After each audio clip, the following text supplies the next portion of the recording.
यह मेरी कहानी है। जब मैं 12-15 वर्ष पहले छोटा था तो मेरे दिमाग में रेडियो लेने की बात आई। मैं हमेशा रेडियो के लिए ज़िद करता था। मुझे कई बार थप्पड़ भी खाना पड़ा, परंतु मैं रेडियो लेकर ही माना। जब मुझे बाज़ार से रेडियो दिलाया गया तो मैं रास्ते भर साइकिल पर बैठ करके रेडियो सुनता हुआ घर आ रहा था। फिर घर आकर के मैं बहुत खुश था, बहुत उत्साहित था। जब भी मैं अकेला होता था, जब भी मैं ड्राइंग बनाता था, जब भी मैं उदास होता था तो रेडियो लगाता था और सुनता था।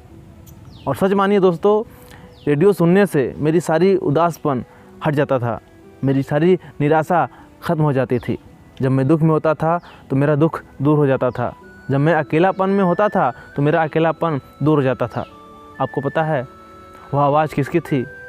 लता मंगेशकर जी की।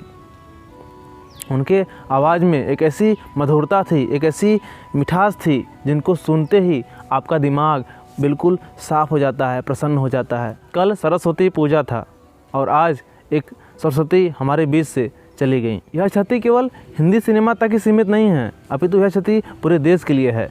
उनका स्थान काफ़ी सालों तक, या कह लीजिए कि कभी नहीं कोई पूरा कर पाएगा। लगभग 30 भाषा में 25,000 से अधिक गीत उन्होंने गाए थे। वह उनका गीत हमारे देश का नाम ऊंचा किया था। उनको ऐसा कोई सम्मान नहीं था जो नहीं मिला हो, कोई पुरस्कार ऐसा नहीं था जो उनको न मिला हो। कई पीढ़ी उनका गीत सुन करके बड़े हुए हैं। हम भी उनका गीत सुनकर ही आज तक बड़े हुए हैं।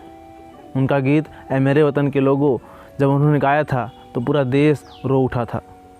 उनके गीतों से हमारे हिंदुस्तान का नाम विदेशों में फैला था, हमारे हिंदुस्तान का सम्मान ऊंचा हुआ था। 1929 में उनका जन्म हुआ था और आज के दिन यानी कि 6 फरवरी सुबह को उनका देहांत हो गया। दोस्तों, वो हमारे बीच तो नहीं है, परंतु उनका गीत हमारे आसपास रहेंगी, हमारे हृदय में वास करेंगी।